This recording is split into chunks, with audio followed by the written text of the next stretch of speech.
All right, so you send over this Tesla Optimus video, and wow, robot butlers, AI teachers. It's like someone saw my sci-fi daydreams and just like put it on YouTube. Billions of these Optimus robots in homes all over the world, though. That's a pretty bold statement. What do you think? Yeah, it kind of feels like we're suddenly in the future. And don't get me wrong, the potential for home robots is huge. I mean, billions, though. Maybe they're getting a little ahead of themselves. What do you think? I mean, should we unpack what this video actually shows us Optimus can do versus what they just hope it can do someday? Yeah, good point. I'll admit I got a little swept up in the hype myself. Sure. You know what really blew my mind, though? The price tag. $10,000 for one of these things. That just seems so cheap for how advanced they're saying it is. Yeah. See, that's where Tesla's experience with electric vehicles actually gives them a huge advantage. Remember we were talking about how you're not just interested in driving electric cars, you're like getting into the nitty-gritty of how they work. Yeah. All those batteries and motors and the manufacturing know-how that Tesla has for making millions of cars. All that translates directly to building robots and at a way lower cost than anyone else. Oh, okay, that makes sense. So they're basically taking everything they've learned from building cars for over a decade and just like transferring it to robots. Yeah. No wonder Elon Musk is saying this could be a $200 trillion market.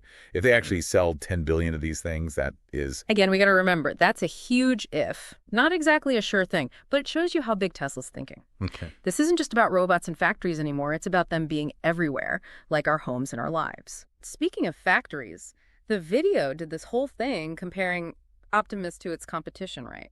The 1X Neo. It was like they're about to have a robot boxing match or something. What do you think of that comparison? It was definitely an interesting way to show off the differences between the two, I thought. Yeah. The price is the biggest one, obviously. The Neo is way more expensive, like somewhere between $20,000 and $30,000. Which makes that $10,000 Optimus sound even better. Mm-hmm. But what about, like, specs? Did they seem similar to you? The video made it sound like they were pretty evenly matched, at least. I don't know about that. They might look similar on the outside, but Optimus has a few things going for it. For example, the video mentioned it has a 20-hour battery life. The Neo, only 2 to 4 hours, and Optimus is way stronger, like twice as much lifting capacity. Wow, okay. So if someone's going to spend more on the Neo, it better be something really special. Exactly. That's the question, isn't it? Does that extra cost actually mean you're getting more value? So is it worth it? $1 million question for sure. And something we're going to dive into as we look at all the ways Optimus and the Neo could be used. You know, it's interesting, though. What's that? The video makes it very clear that Optimus isn't just supposed to work in a factory. They're talking about it. Folding laundry, walking the dog, even helping take care of older people. It's a lot to take in. It really is. I mean, sign me up for the laundry thing. Who wants to fold laundry? But seriously, it all sounds amazing, but how much of that is actually possible right now? Right. And while those things are possible for a robot to do, Yeah. it's super important that we don't get ahead of ourselves. Just because we see it in a video doesn't mean Optimus is ready to just walk into your house tomorrow and start doing chores. Yeah. Yeah, true. The video makes it look so easy, but I'm sure there's got to be more to it than that. Oh, absolutely. Getting a robot to work perfectly in a house is incredibly difficult. We're talking about things like recognizing objects, understanding the space around it, and even being able to handle unexpected things happening. And then there's the whole AI side of things, right? The video made a big deal about Optimus being self-learning and even implied that it could become smarter than humans in some ways. Is that even possible? Well, it's definitely easy to get carried away, yeah. But, I mean, the truth is AI's got a long way to go before it's writing poetry and, becoming sentient. Optimus might be learning all the time, but it's not going to be taking over the world anytime soon. Okay, that's good to know. I can relax now. But what about that fleet learning thing they talked about? That sounds like it could be a game changer for Optimus. What is that exactly? Oh, yeah, that's super cool.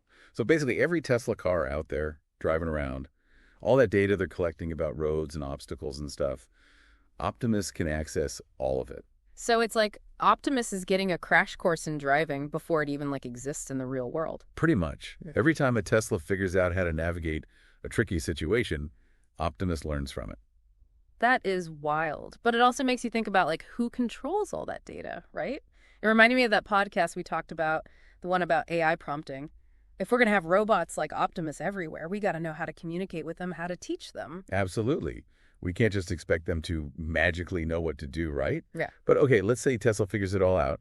They make tons of these Optimus robots. The AI works great, and suddenly everyone's got one in their home doing laundry and stuff. How do you think that would change things for us? I mean, I'm already sold on the laundry thing, like I said. Imagine all the free time we'd have if robots did all the boring stuff. Right. No more chores. That's definitely a huge part of the appeal. But it's not just about convenience. We got to think about the bigger picture like elder care. Video mentioned that, and I actually think that's where robots like Optimus could really make a difference. Oh, for sure. As more people get older, it's going to be harder to find people to take care of them. Robots could really help with that. Exactly. Can you imagine if robots could remind people to take their medicine or help them get around or even just be there to keep them company? That could change everything for families who are struggling to find care for their loved ones. That's a really good point.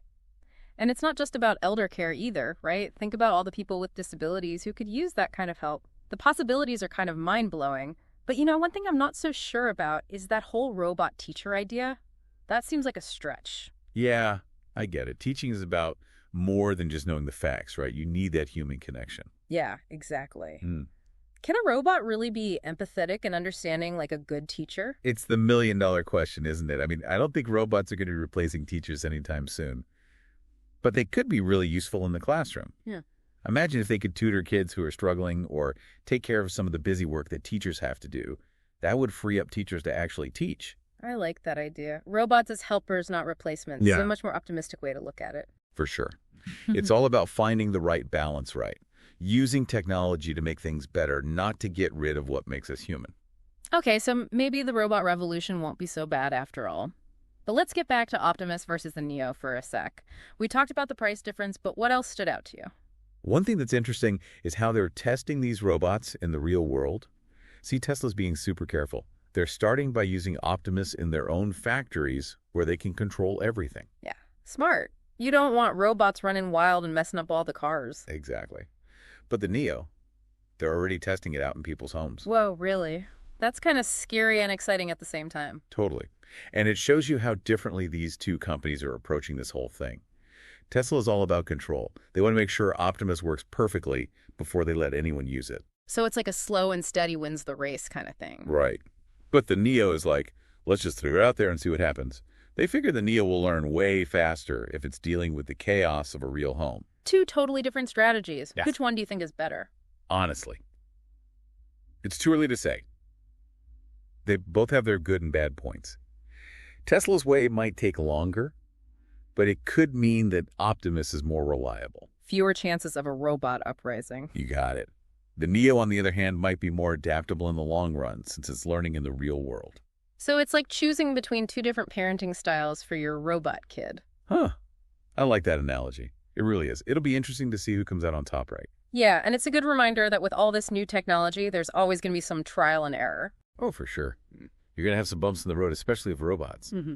Speaking of learning, though, remember we were talking about how Optimus and the Neo learn in different ways? Right. Like one's cramming for the test and the other one's doing extra credit. Exactly. We talked about how Optimus is using all that data from Tesla cars to learn about the world. Right. So it's like it's already got a head start. Kind of. But don't count the Neo out just yet. Remember, it's learning all the time by being in people's homes. Oh, yeah, that's true.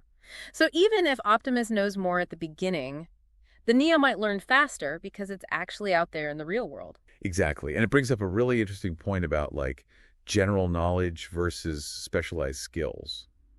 Optimus, with all that data it's getting, might be okay at a lot of different things. But the Neo could end up being way better at the things you actually need it to do around the house. Right. It's like comparing someone who's good at a bunch of different jobs to someone who's a master at just one. So it really depends on what you're looking for in a robot. That's a good way to put it. Do you want a robot who can do a little bit of everything or one that's amazing at just a few things? Tough choice, right? Yeah. And that's why all this real-world testing is so important. The more people use these robots, the more we'll learn about what works and what doesn't. It's like a giant science experiment, and we all get to be a part of it, which is exciting, but also a little bit scary when you think about it. Yeah, there are definitely some big questions we need to answer. Like, what happens if robots start doing all the jobs? What about our privacy with robots in our homes? It's like we're stepping into a whole new world, and we need to be careful, but also curious, right? Absolutely.